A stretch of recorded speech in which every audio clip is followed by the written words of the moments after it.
Hello friends, எல்லோரும் எப்படி இருக்கீங்க? நல்லா இருக்கீங்களா? இன்றைக்கி இந்த வீடியோவில் புளிச்சக்கீரை சாதம் எப்படி ரெடி பண்ணலான்னு தான் பார்க்க போகிறோம். ஆல்ரெடி புளிச்சக்கீரை சாதம் ரெடி பண்ணுற பேஸ்ட்டு வந்து வீடியோ அப்லோட் பண்ணியிருக்கேன். அதோடய லிங்க் வேணால் டிஸ்கிரிப்ஷனில் கொடுக்குறேன், போய் பாருங்கள். இப்போ புளிச்சக்கீரை பேஸ்ட்டை வச்சு ஒரு சூப்பரான புளிச்சக்கீரை சாதம் ரெடி பண்ணலாம் வாங்க.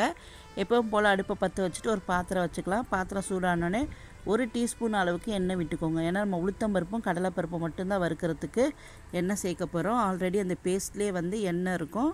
இப்போ உளுத்தம்பருப்பும் கடலைப்பருப்பும் செவந்த பிறகு இந்த பேஸ்ட்டை சேர்த்து நல்லா மிக்ஸ் பண்ணிவிட்டு நம்ம வடித்து ஆற வச்சுருக்க சாதத்தை உதிரி உதிரியாக சேர்த்துக்கலாம். சேர்த்து நல்லா மிக்ஸ் பண்ணி விடணும். ஏன்னா ஆல்ரெடி வந்து தாளிக்க சொல்லி கடுகு, பூண்டு, கருவேப்பிலை, காஞ்ச மிளகாலாம் போட்டு தான் தாளிச்சிருக்கோம் பேஸ்ட்டை. அதனால் அதெல்லாம் சேர்க்கணுன்னு அவசியம் இல்லை. டேஸ்ட்டுக்காக இந்த சாதத்தை கடித்து சாப்பிட சொல்ல இந்த கடலைப்பருப்பு உளுத்தம்பருப்பு கடிக்க சொல்ல டேஸ்ட்டு வந்து சூப்பராக இருக்கும்.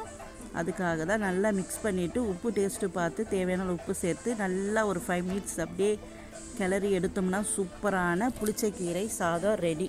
நீங்களும் உங்கள் வீட்டில் ட்ரை பண்ணி பார்த்துட்டு எப்படி இருக்குன்னு கமெண்ட் பண்ணுங்கள். பிடிச்சிருந்தால் லைக் அண்ட் ஷேர் பண்ணுங்கள். தேங்க்யூ, பாய்.